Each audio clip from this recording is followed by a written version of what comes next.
శ్రీమాత్రే నమ. జై గురు దత్తాత్రేయ నమ. ఈ వీడియోలో మనం మకర రాశి వారికి జూన్ నెల మాస ఫలితాలు తెలుసుకునే ప్రయత్నంలో ప్రధానంగా మకర రాశి వారికి చతుర్థ స్థానంలో జూన్ 20 వరకు కుజగ్రహ సంచారం.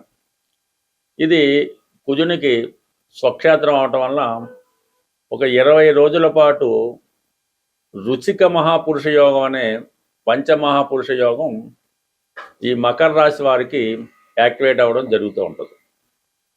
ఇది స్థిరాస్తి వ్యాపారంలో ఉన్న వాళ్ళకి, భూములు అలాగే రాజకీయాలు మొదలగు స్థాయిలో ఉన్న వాళ్ళకి కొన్ని కొత్త అవకాశాలు రావడం జరుగుతుంది. మీ దగ్గర ఉన్నటువంటి స్థిరాస్తి వాల్యూ పెరిగే అవకాశం ఉంటుంది. అలాగే వృత్తిపరంగా మీకు ఎదురవుతున్నటువంటి సమస్యలను పరిష్కరించుకుంటారు. అన్నదమ్ములతో అత్తవారితో ఉన్నటువంటి విభేదాలు చాలా వరకు పరిష్కారం అవ్వడం జరుగుతూ ఉంటుంది. సో అలాగే గురువు మరి ప్రస్తుతం జూన్ 2వ తారీఖు నుంచి గురువు సప్తమ స్థానంలోకి మారడం వల్ల ఇది ఈ రాశి వారికి హంస మహాపురుష యోగం అనే మరొక పంచమహాపురుష యోగం ఏర్పడడం జరిగింది.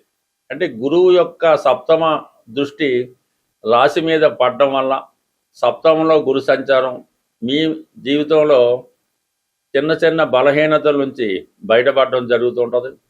అలాగే మీ యొక్క ప్రస్తుతం మీకు వెంటాడుతున్నటువంటి దురదృష్టాన్ని సంపూర్ణంగా అదృష్టంగా మారడం జరుగుతూ ఉంటుంది. అంటే సంస్కారవంతంగా ఉంటారు, సాంప్రదాయంగా ఉంటారు, ఆలోచన విధానం అలవాట్లు మారుతుంది.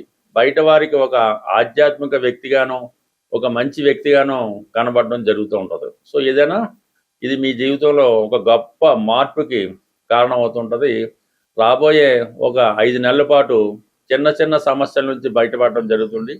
అలాగే ఆర్థిక పరంగా మీకు ఉన్నటువంటి సమస్యల నుంచి బయటపడతారు. పిల్లల యొక్క అనుకూలత వారు మీకు విధేయులై ఉండడం జరుగుతూ ఉంటుంది. సో ఈ మకర రాశి వారికి అటు కుజుని యొక్క చతుర్థ స్థితి, గురువు యొక్క సప్తమ స్థితి చాలా వరకు మీకు కొంతకాలంగా వేధిస్తున్నటువంటి చాలా సమస్యలకు పరిష్కారం మీకు మీరే ధైర్యంగా పరిష్కరించుకోవడం జరుగుతూ ఉంటుంది. సో అలాగే ఈ నెల ప్రారంభంలో పంచమ స్థానంలో రవిగ్రహ సంచారం ఎవరైతే ఉద్యోగం మారడానికి ప్రయత్నం చేస్తున్నారో వారికి మార్పు కొంతవరకు అనుకూలించే అవకాశం ఉంది. మీలో ఉన్నటువంటి టాలెంట్కి తగిన గుర్తింపు రావడం జరుగుతుంది. అలాగే మీకు ఒక మంచి గురువు కానీ ఒక మంచి యజమాని లభించడం వల్ల మీలో ఉన్నటువంటి సామర్థ్యం బయటపడుతుంది. దాన్ని మించి వీళ్ళు మీకు మంచి ప్రమోషన్ ఇవ్వడం కానీ మంచి బాధ్యత అప్పచెప్పడం కానీ జరుగుతూ ఉంటుంది. దానివల్ల మీకు కొంత ఆర్థిక లబ్ధి కూడా లభించే అవకాశం ఉంది. ఏదైనా కొత్త ఉద్యోగం కొరకు ప్రయత్నం చేస్తున్నటువంటి మకర రాశి వారు ఈ జూన్ 15వ తర్వాత 100% మీకు ఈ ఉద్యోగ ప్రయత్నాలు ఫలిస్తే, ఒక ఇంటర్వ్యూకి వెళ్ళాలన్నా ఒక కోర్టు సమస్య ఉన్నా 100% దాని గురించి సక్సెస్ఫుల్గా మారడం జరుగుతూ ఉంటుంది. ఇక 6వ స్థానంలో ఈ శుక్ర బుధగ్రహ సంచారం, ఎస్పెషల్లీ శుక్రుడు మీకు ఈ జూన్ నెల 8వ తారీఖు వరకు 6వ స్థానంలో బుధుడితో కలిసి సంచరించడం వల్ల బాగా దగ్గర బంధువులతో లేదంటే భార్యతో కానీ భార్య తరపు బంధువులతో కానీ, స్త్రీలైతే అత్తగారితో కానీ అత్తవారి బంధువులతో కానీ తీవ్రమైనటువంటి విభేదాలు రావడం జరుగుతుంటుంది. సో చాలా వరకు మీరు వారితో కాంప్రమైజ్గా వెళ్ళాలి తప్ప ఏ విధంగానైనా సరే మీ ప్రతాపం వాళ్ళ మీద చూపించినా, ఎక్కువగా విమర్శించినా, వాళ్ళ జోలికి వెళ్ళినా అది మీకే నష్టం కలిగే అవకాశం ఉంది. కాబట్టి సాధ్యమైనంత వరకు స్త్రీలతో విరోధం తెచ్చుకోవద్దు, స్త్రీల విషయాల్లో తలదోడ్చొద్దు. మీరు స్త్రీలకి ఎంత దూరంగా ఉంటే అది అంత అనుకూలంగా మీకు మారే అవకాశం ఉంది. ఎందుకంటే మీ యొక్క కుటుంబ స్థానంలోనే రాహుగ్రహ సంచారం వల్ల ప్రతి చిన్న విషయాన్ని మీ కుటుంబ సభ్యులు మిమ్మల్ని విమర్శించడం, మిమ్మల్ని ఏదో విధంగా ఇబ్బంది పెట్టడం జరుగుతుంటుంది. అంటే వాళ్ళు అవకాశం కోసం చూస్తుంటారు. ఈ విధంగా మీరు ఎవరితో ఏ విధంగా విరోధం పెట్టుకున్నా, వాళ్ళ నుంచి ఏమైనా ఫోన్లు వచ్చినా, మీరు ఫోన్ చేసినా ఆ చిన్న విషయం పెద్దదిగా మారి అది మీ యొక్క సుఖమైనటువంటి ఆనందమైన జీవితానికి అలాగే భార్యాభర్తల అనుబంధానికి ఇబ్బందులు కలిగే అవకాశం ఉంది. మరి ఈ సమయంలో ఎవరైనా మీ జీవితంలో ప్రవేశించాలని ప్రయత్నం చేస్తున్నా వారి నుంచి చాలా వరకు దూరంగా ఉండడం మంచిది. ఏదైనా కొన్ని అపనిందలు నిందలు మీకు రావడం జరుగుతుంది.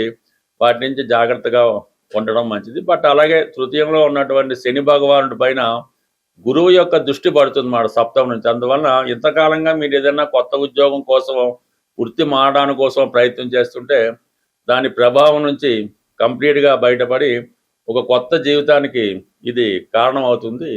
ప్రధానంగా ఈ జూన్ నెలలో గ్రహాలన్నీ చాలా బలంగా ఉండడం జరిగింది. కుజుడు స్వక్షేత్రం, గురువు ఉచ్చ, బుధుడు స్వక్షేత్రం. ఈ విధంగా గ్రహాలు బలంగా ఉన్నప్పుడు ఈ గ్రహాల యొక్క పరిహారం నిమిత్తం ఆ గ్రహానికి సంబంధించినటువంటి జాతి రత్నం మనం ధరించినప్పుడు ఆ గ్రహం యొక్క ఫలితం మనకి తొందరగా అనుకూలంగా లభించడం జరుగుతుంటుంది. సో సాధారణంగా ఈ జాతి రత్నాలు కొంతమంది ధరించినప్పటికీ కూడా ఈ గోచారంలో సంచరిస్తున్నటువంటి ఈ గ్రహాల ప్రభావం కూడా ఆ జాతకుడి మీద, ఆ జాతకుడు ధరించినటువంటి రత్నం మీద ప్రభావం చూపడం జరుగుతూ ఉంటుంది. మరి ఈ నెలలో ఉన్నటువంటి గ్రహాలు బలంగా ఉండడం వల్ల మరి సాధారణంగా ఒక రత్నధారణ వల్ల మీ సమస్యలను కొంతవరకు పరిష్కరించుకోవచ్చు. మరి ప్రధానంగా ఈ మేషరాశి వారు, అలాగే కర్కాటక రాశి వారు, సింహరాశి వారు, వృశ్చిక రాశి వారు, ధనుస్సు, మీనరాశి వారు కనక పుష్యరాగం అనే ఉంగరాన్ని ధరించడం వల్ల మీకు గురువు యొక్క అనుగ్రహం చాలా వరకు లభిస్తుంది. అంటే గురువు సంతానకారకుడు, ధనకారకుడు, ఏదైనా ఒక అదృష్టానికి కారకుడు కాబట్టి ఇవన్నీ ఉంటేనే జాతకుడికి మిగతా ఫలాలు వస్తాయి. కాబట్టి మరి ఈ రాసుల వారు కనక పుష్యరాగం అన్నది 100% ఈ సమయంలో ధరించడం మంచిది. మరి కుజుడు యొక్క బలంగా ఉండడం వల్ల ఈ పగడాన్ని మేషరాశి వారు, వృశ్చిక రాశి వారు, కర్కాటక సింహరాశి వాళ్ళు, అలాగే ధనుస్సు మీనరాశి వాళ్ళు కూడా ఈ పగడాన్ని ధరించడం వల్ల వారిలో ధైర్యం పెరుగుతూ ఉంటుంది. చాలా కాన్ఫిడెన్స్గా పనిచేయగలుగుతారు. పెళ్ళికి అంటే వివాహానికి ఉన్నటువంటి సమస్యలు, వివాహం కాకపోవడం, ఇవన్నీ కూడా పరిష్కారం అవుతుంది. ఎవరైతే సొంత గృహం కోసం ఎదురు చూస్తున్నారో వాళ్ళు పగడం ధరించడం వల్ల వారి ఆశయం నెరవేరే అవకాశం ఉంది. అంటే గురువు మరి కుజుడు ఇప్పుడు బలంగా మేషరాశిలో ఉండడం వల్ల ఈ రాశుల వారు ఈ రత్నాన్ని ధరించవచ్చు. ఇక బుధుడు అంటే వ్యాపార కారకుడు. వ్యాపారం సజావుగా సాగాలన్నా, సరైన సమయంలో సరైన నిర్ణయం తీసుకోవాలన్నా, షేర్ మార్కెట్లో రాణించాలన్నా, విద్యార్థులు విద్యలో రాణించాలన్నా పచ్చ అనే ఉంగరాన్ని ధరించవలసి ఉంటుంది. పచ్చ ధరించేటప్పుడు అది కేవలం 3 క్యారెట్లు 5 క్యారెట్లు అన్నది కూడా ధరించక్కర్లేదు. కేవలం ఒక 1 క్యారెట్ కూడా సరిపోతుంది. మంచి పచ్చ లభించినప్పుడు విశేషమైనటువంటి ధనాకర్షణకి పచ్చ కారణం అవుతుంటుంది. మంచిది దొరికితే పెద్ద లభించవచ్చు, కానీ అది విపరీతమైన ఖరీదు ఉంటుంది. ఒక చిన్న స్థాయి ఒక 1/2 క్యారెట్ దొరికినా కూడా అది బంగారంలో తయారు చేయించి ఈ చిటికెన వేలు పెట్టుకోవడం వల్ల మీకు ఈ వ్యాపార రంగంలో ఉన్న వాళ్ళకి మంచి అభివృద్ధి కలుగుతూ ఉంటుంది. అలాగే మీలో ఉన్నటువంటి టాలెంటు సాధారణంగా అది పెరిగే అవకాశం ఉంటుంది. పచ్చ కూడా ధరించడం అన్నది వ్యాపారస్తులుగా అనుకూలిస్తూ ఉంటుంది. విద్యార్థులకి చాలా అనుకూలించే అవకాశం ఉన్నది. ఇక కామన్గా ఈ 3 రత్నాలు ప్రభావం ఎక్కువ ఉంటుంది. ఇక డైమండ్ అన్నది అది కొంతమంది మాత్రమే ఉపయోగపడుతుంటుంది, మరి కొంతమందికి ఇబ్బంది పెట్టడం కూడా జరుగుతుంటుంది. కాబట్టి ప్రస్తుతం ఈ డైమండ్ అన్నది ఈ నెలలో దాని ప్రభావం పెద్దగా, ఎందుకంటే అది నెమ్మదిగా శత్రుక్షేత్రాల వైపు దాని ప్రయాణం సాగించడం జరుగుతుంది. ఇక నీలం అన్నది కూడా మీనరాశిలో ఉండడం వల్ల ప్రస్తుతం నీలం పెట్టినా కూడా దాని ప్రభావం పెద్దగా ఏమి ఉండదు. కాబట్టి నీలం ధరిద్దాం అనుకున్న వాళ్ళు కూడా దాన్ని పక్కన పెట్టు. ఎస్పెషల్లీ ఎలా ఉంటుందంటే నీలం అన్నది ఫలానా నీలమే ధరించాలి, లేదంటే ఫలానా మయూర నీలం ధరించాలి అన్నది ఏముండదు. ఈ నీలం అన్నది చాలా సాధారణమైనటువంటిది. ఒక 50 రూపాయలకి దొరికే నీలమైనా కూడా అది ఎవరికైతే పడుతుందో వాళ్ళు ధరించవచ్చు. నీలం ఎప్పుడు పెద్ద ఖరీదైంది అక్కర్లేదు. ఈ నీలం అందరికీ ఉపయోగపడదు, కొంతమందికి మాత్రమే ఉపయోగపడుతుంది. నీలం ధరిద్దాం అనుకున్న వాళ్ళు ముందుగా ఆ రత్నాన్ని సేకరించి మీ యొక్క శరీరానికి తగిలే విధంగా ఒక వారం రోజులు పెట్టుకోవడం కానీ, తల కింద పెట్టి నిద్రించడం కానీ, దగ్గర ఉండాలి ఒక వారం రోజులు. అప్పుడు అది మీకు పడుతుందా లేదా అన్నది తెలిసిపోతూ ఉంటుంది. అనవసర కళలు రావడం, భయం కలగడం జరుగుతూ ఉంటుంది.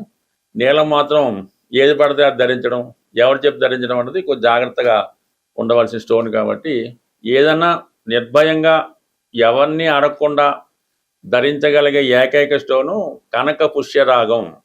స్వస్తి.